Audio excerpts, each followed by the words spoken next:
نقول القوات الأمريكية ستبقى في السعودية ما دامت إيران والعراق تشكل خطر. I see the world as it is, not as I'd like it to be only, or not as we remember it nostalgically, and I work from that premise. I think Saudi Arabia recognizes today that it needs a path to reform as well, and they see, as do many in the Arab world, that they see Israel as an ally rather than as an enemy because of the two principal threats that threaten them. The first is Iran, and the second is Daesh. If you're closer to the Persian Gulf, Iran comes first. If you move to North Africa, to Egypt, Daesh comes first. But there's always the second. And so when they look around and they say, well, who can help us in this battle that threatens our very future? Obviously, Israel and these Sunni Arab states are not on opposite sides, and that's natural. My next guest from the UK is researcher and author William Stewart. Hello, William, and welcome to the show. Thank you, Jane. It's very nice of you to invite me, and hello to your listeners. The issue of banking is at the forefront of most people's minds these days, whether it is about the bailouts or the multi-million pounds and dollar bonuses paid to bank executives. More and more people are becoming aware that these banking organizations that hide in the shadows are actually the real puppet masters, pulling our strings and holding the real power in this world. So how did these people get into such a position of power? Well, I've been researching for a very long time, roughly for 10 years. And I went back in history and then back in history and back in history again until back in the 7th century. What I found there was an Italian bank in Venice, which we call the Fondo, and the members of the bank are called the Fondi. And I looked at that bank and realized that, it was a central bank. It was something that was affecting a huge region and was a place of considerable wealth and considerable corruption. And look at the banking they were doing. They had arranged themselves into teams slaving in the Eastern Mediterranean, looting from various countries, manipulating currencies, and had got themselves organized in 697 AD with 12 leaders and one central leader called the Doge or Duke of Venice. And that is the system that I began to look at with considerable interest. They purchased the island of St. George, and that became Venice. And the bank became the Basilica of St. George in Venice.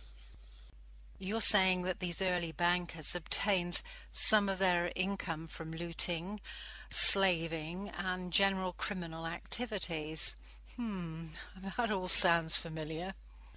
Well, yes, they did. They were not, in any sense, Christians, were not adopted any of that movement, but were based in the occult, which they enjoyed very much, as they enjoyed their slaving into the Eastern Mediterranean. And they are found in history attacking various parts of Europe into 700s, 800s, and 900s. And the first Holy Roman Emperor, Charlemagne, called them the Mediterranean Vikings in 800 AD, and he said that they were a threat to Europe, which eventually they were going to turn out to be. So, yes, you've got a central bank which then obtains its gold and its wealth by any possible means.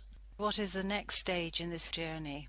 Well, the next bit that we can clearly identify is the Knights Templar. And people often wonder what happened to the Knights Templar, and if you read my book, you will find that out. Basically, the Knights Templar were going to enter the Mediterranean region and free Jerusalem for pilgrims, but unfortunately these Mediterranean Vikings were there right at the beginning, the foundation of the Templars, and actually took them over. And these bankers, in fact, provided all the transport, the ships for the Knights Templar, and gradually caused the whole movement to become an occult structure based upon something called the Order of Zion. And the reason this is important to us is not just that the Crusades largely supported the Lombard Empire in the Eastern Mediterranean. So the Lombards then in 1150 AD used the Knights Templar to set up lodges throughout Britain and Europe. What exactly were these lodges and what was their purpose? Well, the lodges were what we might today call red masonry. We don't want to call it Freemasonry because it certainly isn't that. And the purpose of them was to set up a structure across Europe and across Britain.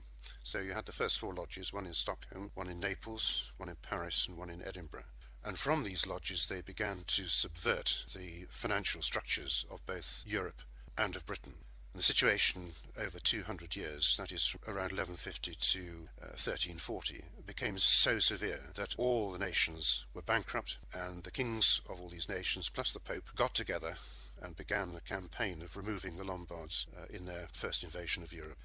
And the Lombards were driven back to Venice, where they were controlled and contained by a number of nations acting together. But it's worth us noting what happened, because this is banking, but it's also a radical form of counterculture that starts to destroy the basis of a nation, alters its thinking, alters its finances, its politics, its education and its religion. So we begin to see in this invasion, 200-year invasion, an absolute catastrophe for the financial world.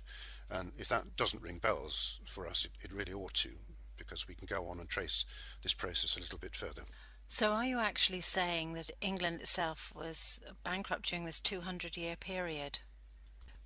Yes, it was completely bankrupt, and interest rates were running at about 800%, if you can imagine that. It's very difficult to imagine it, but that's how bad it was. And the King of England simply defaulted on his loans, and then they all got together and said, well, we really got to go and do something about this, because we're being driven into a state of complete chaos. And then they all acted together with, I might say, the church as well.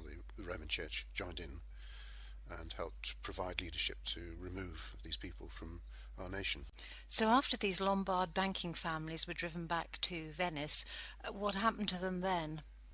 Well, Jane, over a period of time they managed to escape from this particular prison that had been set for them. But it did take time, and so did removing them from Europe. You're talking of almost 100 years of activity, trying to clear up the banks and trying to clear up the currencies and problems that had resulted. But somewhere in the region of 1500, because we know that they were in Geneva in 1500, they moved, not necessarily moving the entire central bank, Fondo Bank, but they moved and set up a branch in Geneva. So that when they then began to approach nations again, this time round, they could be seen as different people with a different cause. And so from the 1500s they began to work on England in particular, and this time not on Europe in general. They were really beginning to concentrate on England. And they looked for an opportunity to enter our country and use the marriage problems of Henry VIII to do so. Their agents gave advice to Henry VIII, supported him, and eventually brought about what we call the Reformation, and the attack on the monasteries. All of that was Lombard in nature. Well, the reign of Henry VIII certainly produced some interesting and turbulent times in English history. They produced the most extraordinary times, and one can think of Henry as loyal to Britain, but at the same time there were very profound political issues going on behind the scenes. So when we talk about Martin Luther and think about the Reformation coming through him, we have to remember that his companion was Contarini, who was one of the main leaders of the Fondo of St. Mark's Basilica in Venice. And what happened during that period was not entirely straightforward. The Lombards were firmly involved in the loss of the monasteries, and in fact when the Lombards came to power in Italy, the first thing they did was to break up all the monasteries. So there was a sort of repetition in the events of the Reformation. It was a very sad time and a very confusing time, and it's good that out of it came a reasonable church and a settled nation, but it was a very disturbing period of history. Well, Elizabeth I followed her father Henry VIII. So what happened to the Lombards during her reign? Well, it appears that they had got their feet under the table during the reign of Henry, and they created what we now call the British East India Company, and that was their first huge step forward. And this company meant tremendous growth around the world, and eventually the company controlled the lives of about 1/5 of the world's population. So what we see in the reign of Elizabeth I, and again she was very loyal to our country, but nevertheless this system had got somehow under the surface of everything. And we see the East India Company emerging, and with that comes the takeover of the British establishment, the control of our armed forces, the control through intelligence services which were run from Switzerland, from Geneva, the Royal Society which came directly from this Lombard period, control of the banks and then an attempted control of the monarchy. So if we take the banks first of all, we now have a Bank of England which has been a tremendous servant to the nation. That doesn't stop us saying, however, that when it began, it was founded by the Lombards.